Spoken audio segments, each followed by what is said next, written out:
Thank you so much, sir, for providing us with such an analytical, I think, understanding of India-Israel relations and issues related to it. I think now we enter into the, since Sir has expressed that he wants to have question answer session, I think interactive session more than just his part. So we open up for a question answer session. If you have questions, you can directly ask Sir. You have the liberty to ask Sir. And if you want me to ask, I'm there to moderate, and you can type your question in the chat box.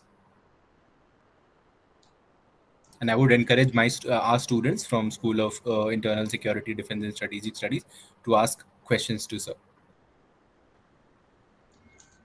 Floor is open.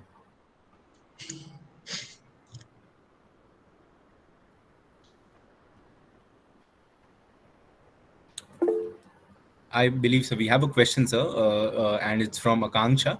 She's a student here. She asked that India and Israel got independence a year apart. And do you think that India would have established its strategic partnership in 90s? Maybe India would have been strong as Israel in terms of military capabilities. Maybe we could have defeated China in 1962. One thing Israel is going to teach all of us is, if you have a problem, you have to find your own solution. Nobody is going to solve your problem. And that is why if you look at Israel's behavior from 49 till today, Israel relies heavily on the American political and military support. It gets the arms from the United States, the latest arms. It gets the military aid and assistance every year. I know they said one thing very clearly. We don't want American soldiers on our soil. And I think that, which basically means you have the confidence to do it yourself. So you think that, Israel, for me, it teaches by its example. Rather than what Israel can give it to me, I am more interested in what Israel can teach me. Because I had a chance to live there for about 10 years. It exposed me the kind of things they are doing. In the first Intifada, I was in Israel. And one of the things which people in Jerusalem felt was pelting by stone pelting. And they used to attack the glasses of the buses, and it will injure the passenger. And then what they did was, okay, you cannot prevent the Palestinian from stoning you. That may happen. You cannot put soldiers there. But what you can do is, you cannot prevent the buses from being stoned also. You cannot put a armored car personnel before the bus. But what you can do is, you can develop a glass system which will not splinter. And that's why even if you stone them, the injuries to the passenger is zero. That is what it is saying. So every country, you have a challenge. It is up to the scientific community to live up to the challenge and find the solution. I think that is what Israel is going to teach us. Defeating China, I think, we could have done it then, we could have done it today also. But the question is, reading the other side correctly. I think that is what we should do it. Foreign relation is not an emotional exercise. It doesn't depend on good intention. The question is not whether my neighbor is a good person or a bad person. In that case, you are talking about marrying into the family. So when you are making foreign policy, it is not the intentions that count, but it is a capacity that matters. And probably we don't read it carefully. We look at the intentions of nations. That's a fundamental mistake we make. We should look at the capacities constantly. The issue is not, for instance, I'll give an example of Iranian missiles. The discussions in India on Iran missile is, okay, it is direct against Israel. Fine. But tell me, can Iran use the same missile against India? Of course it can, because the world did not see a missile which flies only in one direction. Bombay High is within the striking distance of an Iranian missile. So when you make a foreign policy formulation or a strategic doctrine, you don't look at only Iran-Israel tension. You look at the Iranian military capabilities. I think that is a mistake we make. That is, you look at the capacity, not intentions. Right, sir. And but another question is from Yatharth, sir. He mentions, I think, and I would convey, India-Israel relationship improved a lot under the current the Modi government, right? And like you said, and do you see if since foreign policy is also based on personality and leadership, political leadership, so do you say if there is change of a leadership, the relation is can would relations also change and go? I think would it change if the leadership is changed, sir? The impact of change of leadership is very marginal.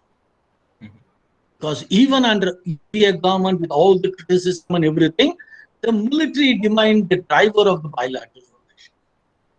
What is happening is, with the decentralization of the bilateral relations, a farmer in Haryana and a farmer in Punjab is more interested in the relations with Israel than the political discourses. And therefore, there might be a minor variations. Israel may not figure prominently in public statements, but the basic contours are very strong. It is driven by two major forces, I would say. One is the Ministry of Defense, which is simply non-partisan in its approach. And now, Ministry of Agriculture, which once again is non-partisan. It wants people to get more harvest, less water, water management, irrigation, horticulture, floriculture, everything else. So therefore, they're not bothered about who is the prime minister. And in both countries. And that is why when Netanyahu left office, did Israel relations ended? No. And Prime Minister met Bennett in Glasgow. And by the way, he even invited Bennett to come to India. Such a short notice. Netanyahu came in 2018. So Bennett took office only a few months ago. Already he got an invitation to India. So therefore, I don't think, personalities do matter, but not to the point of completely derailing the relations, for the simple reason the basic contours are strong. Their fundamentals are strong. Right, sir. I think we have a question from Aditya, sir. Aditya, you may go ahead. Thank you, Ankit. Sir, it's always pleasure and enlightening to hear you. Sir, you just mentioned about Iran, and you also mentioned about the newly created Quad in the Gulf, which is expected to expand. But we see a common thing among the countries who have joined the Quad and would join the Quad is that Iran is a kind of a thorn in their eyes. So, how do you see Iran affecting India's relation with wider Gulf countries? Iran is somewhat unhappy even without the Quad. Okay, that Quad is only one part of the story. And if you look at Iran's policies rather carefully, Iran says no external power in the Persian Gulf. They don't want anybody to come into Persian Gulf because they see it as an Iranian lake. And that applies to India. We don't pay attention to that. It is not that Iran is very happy for India to have a role. No. But while the Arab countries want us to play a greater role, Iran is not very eager. So that is that even without the Quad. But at the same time, Israel has a problem with Iran, and UAE has a disagreement with Iran because as a neighbor of Iran, you don't have a space. And India does.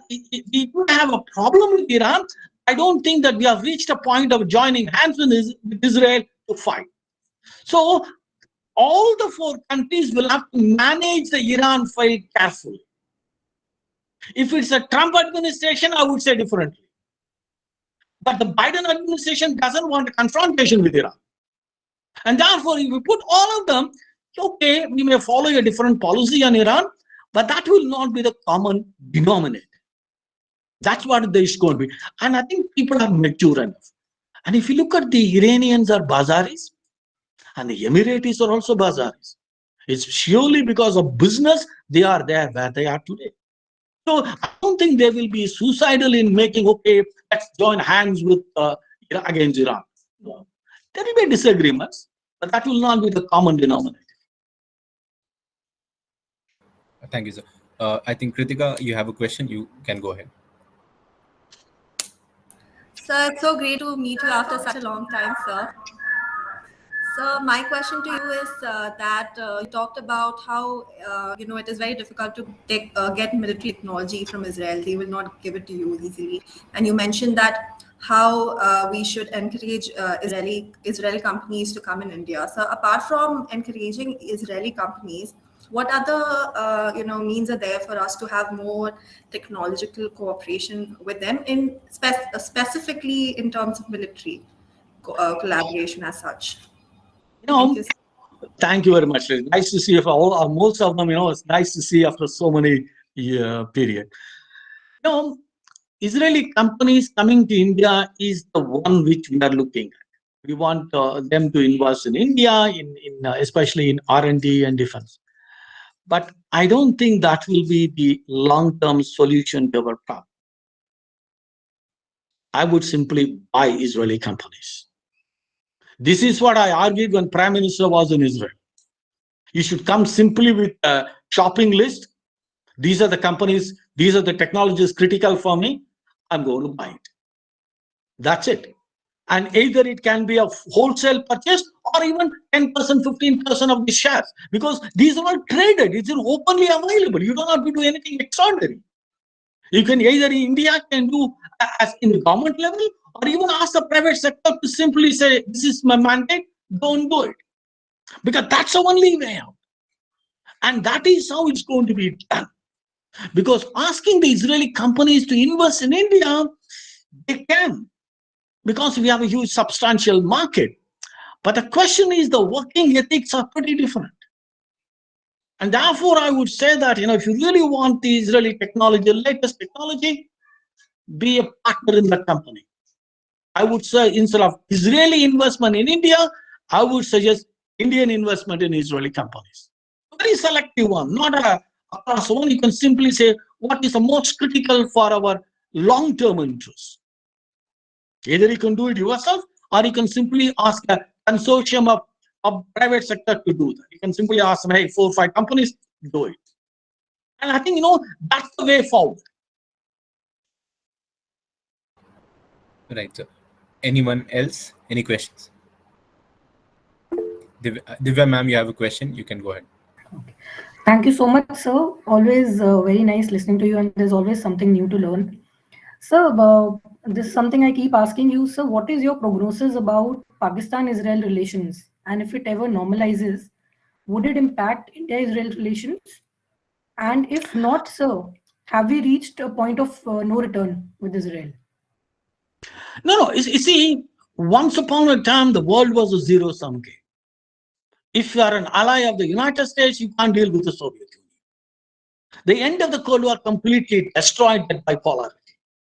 Now it's a multipolar world.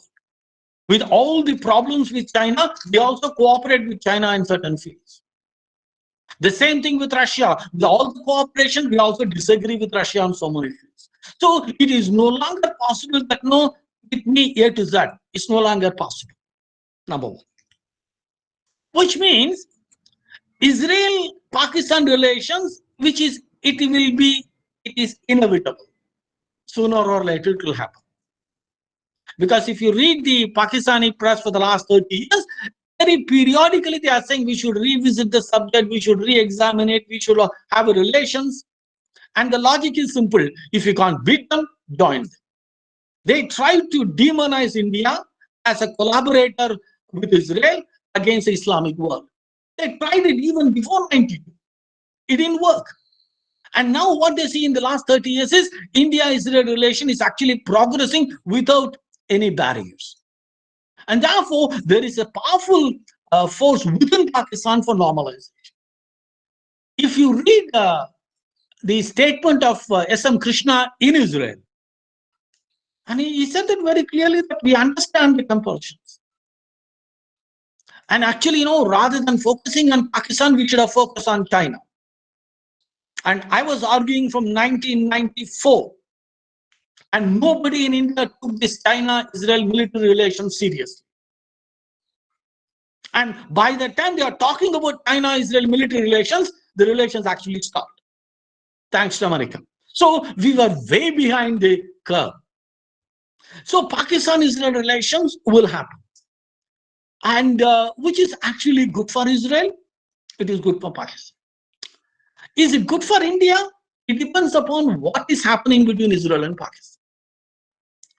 Israel cannot do what China did to the Iran-Iraq war.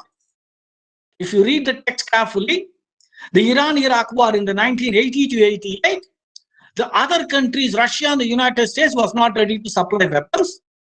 So the Chinese were supplying weapons to both the parties. They are supplying weapons to Iran, they were supplying weapons to Iraq. So Israel cannot do that. I will do technological cooperation with India as well as Pakistan. That is where Israel will have to draw a line. I don't think that India have to say anything. Because the moment you cooperate with Israel on the military dimension, Israel is signing a death warrant. It's a point of no return. And therefore, Israel also knows what is acceptable, what is not acceptable. What is worthwhile doing in India, what is worthwhile doing in Pakistan. I think that would be reasonably clear. So the relations, I think it happened sometime sooner. But at the same time, there are opinion in Pakistan which says, we should be more Arab than Arafat. So even after Saudi Arabia normalizes relations, there will still be some in Pakistan who don't want to have relations with Israel. And that is largely because of the baggage of 47. You put yourself in a corner of being a Islamic country, Islamic homeland and everything. But then you have to justify it. So Pakistan finds itself in that situation. At the same time, the reality is more countries are opening up to Israel. And you know that, a lot of countries have formal relations. At the same time, countries like Qatar has an informal relationship. So then probably you can say the entire Middle East, only Kuwait is hostile towards Israel, and Yemen civil war, and Iran. So you can simply say Kuwait, Pakistan, and Iran are the three most hostile countries in the region. Okay, you can find the company. Right, sir. Thank you so much. I think I would just like to make a mention that Dr. L. White, who is member of our Board of Studies for Master's Program as well, is here present with us, sir. You're mute, sir. Sir, this would be a wild card for me entry. My supervisor is speaking, and it's always delightful to hear my sir. After a long time, I'm hearing sir speaking on this subject. I refrain myself from asking this question, sir, but you, I think thanks to Divya for raising this question, and sir also touching about the Chinese factor. There is also a kind of a belief that the more we are engaging with Israelis on the military security sector, on the other side, the Chinese and the Pakistanis military cooperation is also going to be on the rise. And this has been spoken by none other than one of your very good friends, Yitzhak Shikor, Professor Shikor. So what is your opinion on that? If you have to, see this comparison between us and Israel on one side, and on the other side, you have China and Pakistan. So any sort of that's a very interesting parallel you are looking at it. That is, the closer we go towards Israel, China would probably get closer to Pakistan. No, it's a China-Pakistan relation is independent of Israel. That we need to accept. It's no matter what we look at, it's there from 1950. And what is possible is that China might use its anger with Israel to be more aggressive with Pakistan in terms of technology and everything.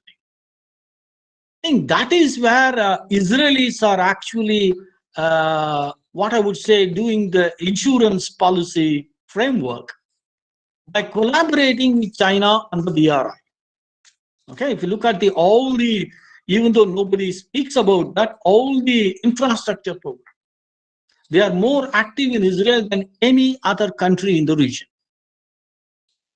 And they are building the Haifa port, which is used by the US fleet. They are building another terminal in Ashkelon. They are building the Eilat Ashkelon railways. They are talking about even Eilat Haifa pipeline if it materializes. They have built the tunnels in Haifa. So therefore, if you put all of them, their investment in Israel is very, very substantial. And this has happened in the last 10 years after Netanyahu's visit. And therefore, by doing this with China, even facing the American criticism, Israel has got sufficient leeway with China. And I think that is where, Israel is able to manage itself with India. But let's be very clear. There are limits to what Israel can do. Israel does not produce platforms like aircrafts, tanks, and ships and everything. It only provides you the adds-on, avionics, technology, small weapons, electronics, surveillance, and countermeasures. And therefore, there are limits to how much Israel and India military relationship can go, unless you come up with more dramatic transformation. And India is now more actively engaged with the US on the military front. And then if you read it carefully, it is not to Israel's liking. Because they feel that, I am providing something, the Americans will come and do the wholesale of things and then make me irrelevant. And which is possible because, in terms of payment, in terms of deferred payment, concessional prices, and all of them, US has a greater strength than Israel is. So if you look at all of them, and China-Pakistan relations may intensify, but independent of Israel-India relationship. And that too, I would be more to do with India-China relationship rather than India-Israel relationship. If you have a much better equation with Beijing, probably China may even slow down with Pakistan. So it's more to do with the bilateral relations rather than getting Israel into the picture. Thank you, sir. And one small thing, my friend, I was your supervisor. Okay, that's once upon an ancient history. So all habits die hard, sir. Yeah. No, but it's okay. That's what a statement. Right, sir. Right. Thank you. Upon a time, so it's We not have a much. question from. Thank you, sir. Just a question from Abhishek who joins us. He's asking that, sir, you mentioned regarding the gestation period or period issue of India. Does it have the potential of derailing this new Quad before it even expands to include new members? Yes, left to India, yes, we will derail it. It will become another talk shop. Actually, the only thing will happen is cutting ribbons and photograph and things like that. Left to ourselves. Unfortunately, the other three guys are serious. They don't want photo opportunities. They don't want statements. They don't want, meeting opportunities. These guys travel a lot. COVID or no COVID. Therefore, they will force India to increase the pace. It's by default. Not that you want it. That's what I argue. If you simply look at the capacities, India should not be part of the Quad. What? Honestly. But then they recognize there is only one. I tried all the things bilaterally. It doesn't work. The Israelis are not very happy with our pace. The Emiratis are equally unhappy. The Americans are constantly complaining. So therefore, they said, okay, let's join and put India on the track. So therefore, India will be pushed by all the three countries to change. I think that's the good news for us. We will see, if you look at it, we never do things, sensible things, voluntarily.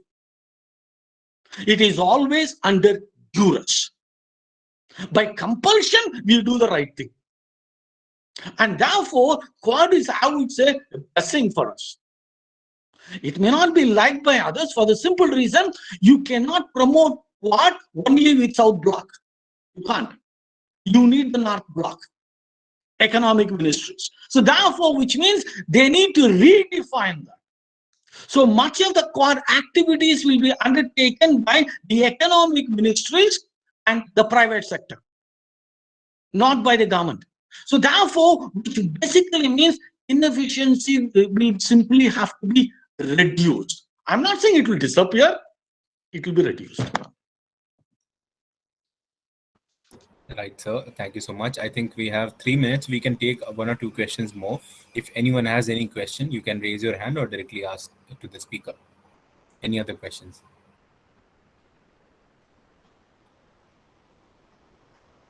You can also ask, no? So since my knowledge on the region is, I think I'm still learning. There's always a lot to learn from you. So I'm just refraining myself from asking any questions. Anyone? Junjun has something. Junjun has something, I think. She just came in.